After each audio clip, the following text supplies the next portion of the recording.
મિત્રો સ્વાગત છે તમારું અમારી યુટ્યુબ ચેનલ ઓનલી ઇશ્યુની અંદર। ધીમે ધીમે ચોમાસું જામતું જાય છે અને તમે જોઈ શકો છો અરબી સમુદ્રની સાથે હવે બંગાળની ખાડી મિત્રો એક્ટિવ થઈ ગઈ છે। સૌપ્રથમ આપણે જોઈએ તો ખાસ કરીને જ્યારે ચોમાસું આવતું હોય છે ત્યારે અરબી સમુદ્રની અંદર સાયક્લોનિક સિસ્ટમ બનતી હોય છે, પરંતુ હવે મિત્રો બંગાળની ખાડી પણ મિત્રો એક્ટિવ થઈ ગઈ છે, જેને લઈને ભારેથી અતિ ભારે વરસાદની આગાહી કરવામાં આવી છે। હૈદરાબાદની અંદર તો ગઈકાલે મિત્રો ખાસ કરીને જળબંબાકારની સ્થિતિ થાય એવો વરસાદ પડ્યો, ત્યારે અંબાલાલ પટેલે પણ મિત્રો ગઈકાલે મિત્રો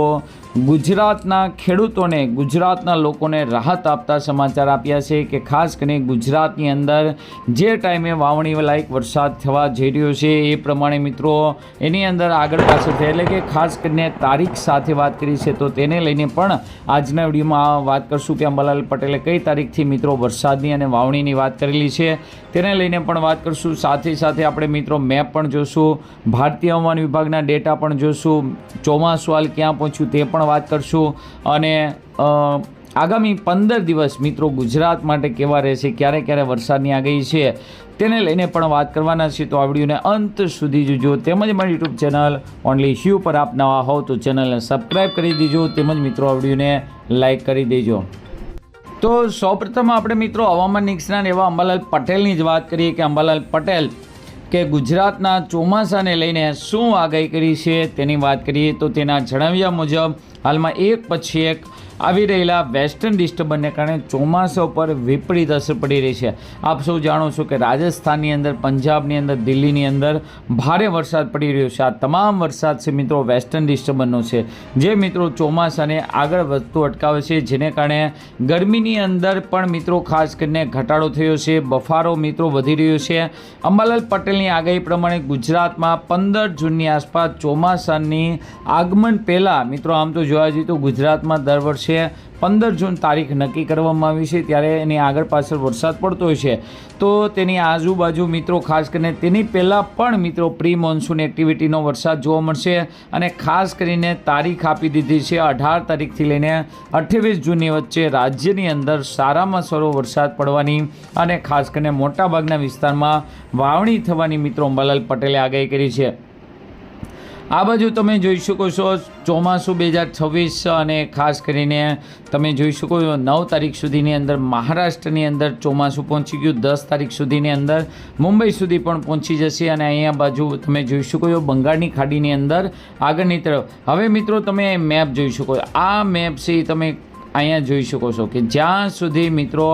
બંગાળની ખાડી એક્ટિવ નહીં થાય, ત્યાં મિત્રો સાયક્લોન નહીં બને, ત્યાં સુધી મિત્રો ચોમાસું આગળ વધે નહીં, એટલે કે હવે મિત્રો આ ભાગ મિત્રો કવર થવો જોઈએ અને આ ભાગ કવર થવા માટે બંગાળની ખાડીની અંદર મિત્રો સિસ્ટમ બનવી જરૂરી છે અને મિત્રો એવા સંકેત પણ મળી રહ્યા છે। આપણે આગળના વિડીયોમાં જોશું કે ખાસ કરીને કઈ રીતે ચોમાસું છે એ એક્ટિવ થાય અને ગુજરાત માટે લાભદાયક બને છે। આ બાજુ જોઈ શકો છો ખાસ કરીને વરસાદ છે આ પટ્ટાની અંદર આવી રહ્યો છે, કેરળની અંદર પણ સતત ભારે વરસાદ પડી રહ્યો છે, હૈદરાબાદની અંદર પણ વરસાદ પડ્યો છે, એટલે કે ચોમાસું છે એની ગતિથી એક્ટિવ છે, ખૂબ જ સારી રીતે આગળ ચાલી રહ્યું છે, જેને લઈને ગુજરાતની અંદર પણ વરસાદને લઈને આગાહી કરેલી છે। અહીંયા તમે જોઈ શકો છો ખાસ કરીને 10 તારીખ એટલે કે આજના દિવસે ગુજરાતની અંદર વરસાદને લઈને આગાહી કરવામાં આવી છે, પરંતુ 11 તારીખનો મેપ પણ જોઈ શકો છો, ડાંગ સહિત વલસાડના જિલ્લાની અંદર અહીંયા તમે જોઈ શકો 12 તારીખે પણ વરસાદની આગાહી છે, પરંતુ અંબાલાલની વાત કરી, અંબાલાલ પટેલે જેમ કહ્યું તે પ્રમાણે મિત્રો આગામી સમયની અંદર અહીંયા તમે જોઈ શકો છો 13 તારીખથી મિત્રો ધીમે ધીમે પ્રી મોન્સૂન એક્ટિવિટીનો વરસાદની છે એ શરૂઆત થઈ જશે। ગીર સોમનાથ, અમરેલી, ભાવનગરની અંદર 13 તારીખે મિત્રો એકદમ હળવો વરસાદ એટલે કે ક્યાંક મિત્રો આદરનો વરસાદ છે જોવા મળી શકે છે અને 14 તારીખે તો તમે જોઈ શકો સંપૂર્ણ દક્ષિણ ગુજરાત કવર થઈ રહ્યું છે, 15 તારીખે પણ તમે જોઈ શકો દક્ષિણ ગુજરાત સુધી વરસાદની આગાહી છે। તો અંબાલાલ પટેલે જણાવ્યા તે પ્રમાણે મિત્રો 15 તારીખ પહેલાં પ્રી મોન્સૂન એક્ટિવિટીનો વરસાદ એટલે કે 13 તારીખથી શરૂ થઈ જશે અને 18થી 28 તારીખ સુધીની અંદર ગુજરાતના મોટાભાગના વિસ્તારમાં સારામાં સારી વાવણી થાય તેવી શક્યતા હાલ મિત્રો વ્યક્ત કરવામાં આપણે વાત કરીએ તે એમ કે હવે મિત્રો બંગાળની ખાડીમાં સિસ્ટમ બનશે, બંગાળની ખાડીની અંદર કોઈ મોટું સાયક્લોન બનશે તો જ મિત્રો ખાસ કરીને ચોમાસું છે એ ખાસ કરીને ઝડપથી છે એ ગુજરાત તરફ આગળ વધશે. તો તમને મિત્રો અહીંયા ડેટાની અંદર જણાવી દેવી, ખાસ કરીને અહીંયા તમે જોઈ શકો છો હાલ મિત્રો 12 અને 13 તારીખનો ડેટા પણ જોઈ શકો છો કે અહીંયા પહેલાં મિત્રો કાંઈ નહોતું, પરંતુ 12 તારીખ સુધીની અંદર તમે જોઈ શકો છો ઓડિશા છે,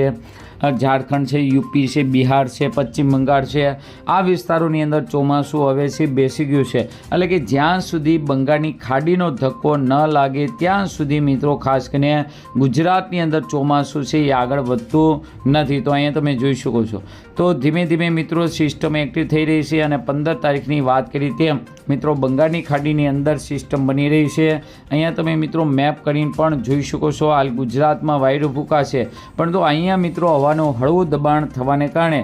જે વરસાદ મિત્રો ખાસ કરીને જોવા જઈએ તો ખાસ કરીને યુપી, પંજાબ,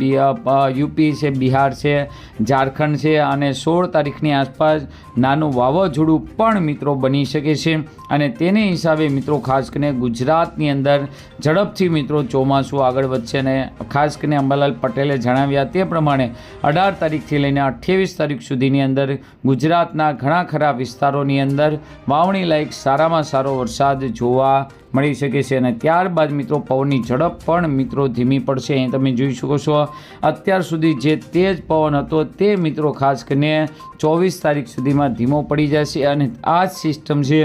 આજથી વરસાદને મિત્રો ખેંચી લાવશે. અને અહીં તમે જોઈ શકો છો ખાસ કરીને આપણે વાત કરી હતી બંગાળની ખાડીની, તો અહીં તમે જોઈશો બંગાળની ખાડીની અંદર લો પ્રેશર બન્યું, જેને આપણે વરસાદની ધરી પણ કહેતા હોઈએ છીએ કે આ ધરીની અંદર વધારે વરસાદ જોવા મળે. શરૂઆતની અંદર આ વરસાદની ધરી છે એ મિત્રો આવી રીતે હોય છે, પરંતુ ધીમે ધીમે ચોમાસું જેમ એક્ટિવ થઈ જાય તેમ મિત્રો આ ધરી છે આવી રીતે થઈ જતી હોય છે, અથવા મિત્રો થોડીક નીચલા લેવલે પણ મિત્રો રહેતી હોય છે. અને જેને હિસાબે ખાસ કરીને બંગાળની ખાડીની અંદર જે વાવાઝોડા બને તે આ પેટર્નની અંદર આગળ વધતા ગુજરાતની અંદર ભારેમાં ભારે અતિ ભારે વરસાદ જોવા મળતો હોય છે. તો ખાસ કરીને ગુજરાતવાસીઓ માટે ચિંતા કરવાની કોઈ જરૂરિયાત નથી. ચોમાસું છે એ ખાસ કરીને 2-3 દિવસ મોડું પડી શકે છે, પરંતુ ખાસ કરીને સાર્વત્રિક અને સારી વાવણી છે એક સાથે થઈ જશે અને લોઠી વાવણી થશે. એટલે ખાસ કરીને પછી પણ બિયારણ ફેલ થાય તેવો પ્રશ્ન જોવા નહીં મળે. તો આજના વિડીયોમાં આટલું જ. અસ્તુ. જય હિન્દ, જય ભારત.